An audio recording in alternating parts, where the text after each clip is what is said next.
ओम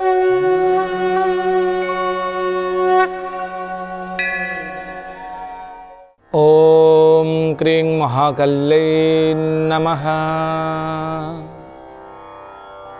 रोगान् अशेषान् पहन्ति तुष्टारुष्टा तु कामान् सकलान् विष्टं त्वमाश्रितानां न विपन्नराणां त्वमाश्रितायाः प्रयन्ति।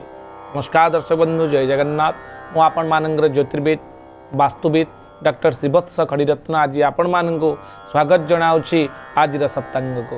दर्शक बंधु, आज होछि मार्गशीर बिछा मास 26 दिन डिसेम्बर 11 तारिख रही। आज देवगुरु बृहस्पति बार रही, जहाँकि माँ शारदा देवी आज जयंती रही। आज पौष कृष्ण पक्ष सप्तमी तिथि रही, दिन 1:57 पर्यंत। यापर अष्टमी तिथि भोग हे।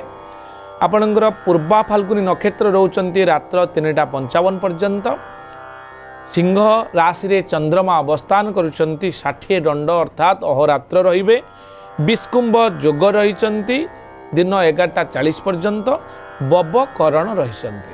दर्शक बंधु, जदि आमे देखिबा रव्यंशंकर कथा, रविंकर जो वंशात्मक मान आज दिन 24 अंश 38 कला एवं 30 विकला पर्यंत आज सूर्यंकर बा रविंकर जो वंशात्मक मान संक्रांतिर संक्रम रवि संक्रमण ठारू ए पर्यंत जहाँ गति करा जाय। चंद्र शुद्धि आम देखा आज दिन मिथुन, सिंह, तुला, बिछा, कुंभ एवं मीन राशि जो व्यक्ति विशेष अच्छा से चंद्र शुद्धि रही। कौन कार्यपाई एमाने एलिजिबल अर्थात एम शुभ कार्य करने योग्य। घात चंद्र आम जो देखा कर्कट एवं मकर राशि आज पुरुष मानकर घात चंद्र आज गुरुवार थिबारु तुला एवं कुंभ राशि घातबार रही। राहुकाल आम जो देखा दिन 1:03 ରୁ 2:25 पर्यंत आपणकर राहुकाल रोचंती। ए समय कौन शुभ कार्य आप आरंभ करूँ ना। आउ एक समय जहाँकि काल बेला एवं बार बेला ए दुईटी गोटे समय भोग होती। दिन 2:25 ରୁ संध्या 5:08 यह एक जोटा कि बैड इन्फ्लुएंस पकई था ए समय। तेणु ए समय कौन शुभ कार्य आपण आरंभ एटलिस्ट करूँ ना। निश्चित खाद्य हिसाब से आम जो देखा ताल एवं नड़िया आज दिन में खातु ना। कौन पिला आपण परिवार रे नूतन करी जन्मग्रहण करुँच आज दिन में तांकर पूर्वा फाल्गुनी नक्षत्र सिंह राशि हे 11/5 पिलाटी प्राप्त हे। नरगण हे पिलार नरगण हे। मरे ओकारे मो ट टी एवं टू अक्षर रे पिलार नामकरण आपण करांतु। देखिए तापाई निश्चित भाव में नाम ब्रह्म सहित जो शब्द ब्रह्म कनेक्टेड हम से निश्चित भाव में एक पॉजिटिव ऊर्जा क्रिएट हम, जहाँकि निश्चित भाव में आध्यात्मिक आड़ को नब एवं ताकू उत्तम एक परिवेश भितर निजको आगु को बढ़िबार साहस प्रदान करिवो। भविष्य आम जो देखा गुरुवार थिबारु पिलाटी लक्ष्मीमंत हेब।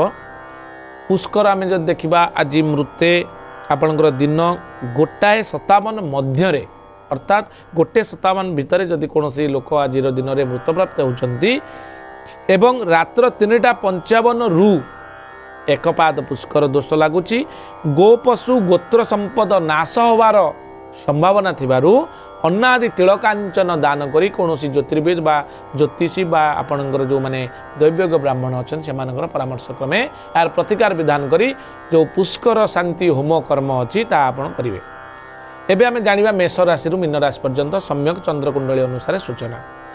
मेष राशि रे कर्म रे बाधा, वृष राशि रे मनस्ताप, मिथुन राशि रे धनलाभ, कर्कट राशि रे व्यय रे वृद्धि, आपणकर सिंह राशि रे आर्थिक लाभ घटिबो, कन्या राशि रे बंधु विद्वेष, तुला राशि रे लाभ और आय वृद्धि रही, बिचा राशि रे कार्य सफलता, आपणकर धनु राशि रे व्यय रे वृद्धि, आपणकर मकर राशि रे अशांति रही। दिनटी आपण शांति नष्ट हेबो आपणकर। कुंभ राशि रे आपणकर सुखकारक दिन आज दिनटा आपणकर। मीन राशि रे बंधु मिलन एवं सहयोग आज मिलिबो।